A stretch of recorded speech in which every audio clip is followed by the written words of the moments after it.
Friends, welcome back to our channel talks. Myself doctor Himanshu Kumar. आज का हमारा topic जो है वो भी अपने आप में काफ़ी इंपॉर्टेंट टॉपिक है। हम बात करते हैं परसिस्टेंट कफ की।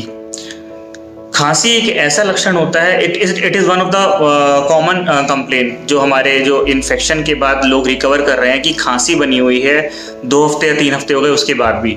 तो जनरली आपने देखा होगा कभी भी अगर आपको कोई वायरल इन्फेक्शन होता है और उसकी वजह से अगर खांसी होती है, जिसको कि पोस्ट इन्फेक्शियस कफ कहते हैं, उसको वैसे भी अक्सर ठीक होने में 2 से 3 हफ्ते लग जाते हैं।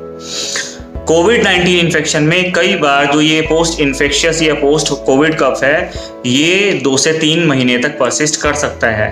क्या क्या रीज़न होते हैं खांसी के परसिस्ट करने के?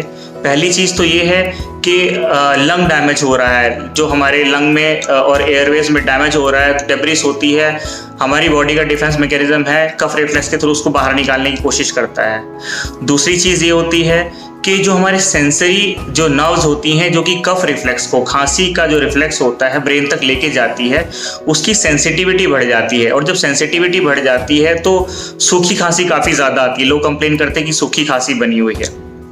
कुछ लोगों में बलगम के साथ खांसी आती है, वो इसलिए क्योंकि जो स्प्यूटम का जमाव है, जो बलगम हमारे सीने में जमा हुआ है, उसको खांसी के द्वारा हमारे फेफड़े बाहर निकालने की कोशिश करते हैं। तो एक रीज़न ये हो सकता है।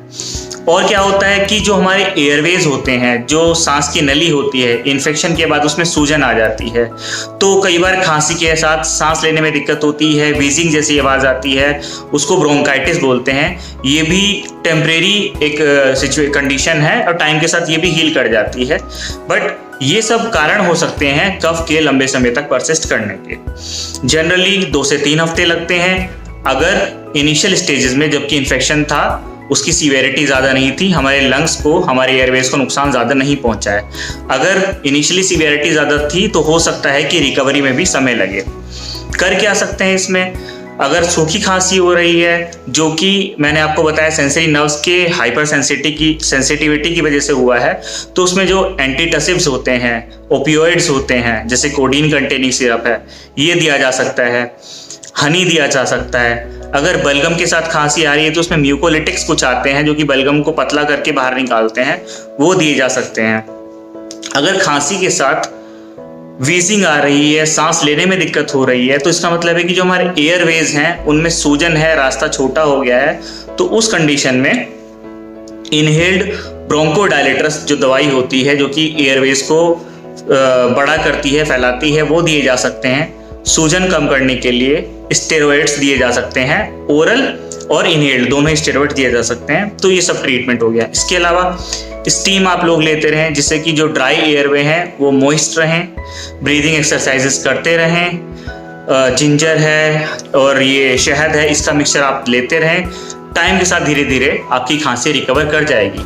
जनरली 2 से 3 हफ्ते लगते हैं, लेकिन 2 महीने से 3 महीने तक भी लग सकते हैं अगर आपका कफ सीवियर था, अगर इनिशियली इन्फेक्शन आपको ज़्यादा था।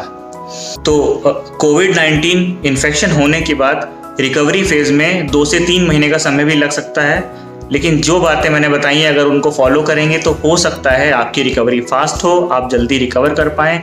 इसके लिए उन सब इंस्ट्रक्शंस को आपको फॉलो करना पड़ेगा। आज की वीडियो में इतना ही। अगर इसके बाद भी आपको लगता है कि कुछ पॉइंट्स छूट गए हैं, कुछ सवालों के जवाब मैं यहाँ नहीं दे पाया हूँ, तो आप कमेंट सेक्शन में हमसे वो पूछ सकते हैं। अगर हमारे वीडियोस आपको अच्छे लगते हैं, अगर आपको लगता है कि हमारे वीडियोस आप लोगों के लिए यूज़फुल हैं, आपके रिलेटिव्स और फ्रेंड्स के लिए यूज़फुल है, तो आप उनको फॉरवर्ड कर सकते हैं, शेयर कर सकते हैं। हमारे चैनल को सब्सक्राइब कर सकते हैं, लाइक कर सकते हैं और अपना प्यार इसी तरह से बना के रखिएगा। Thank you so much. Please take care.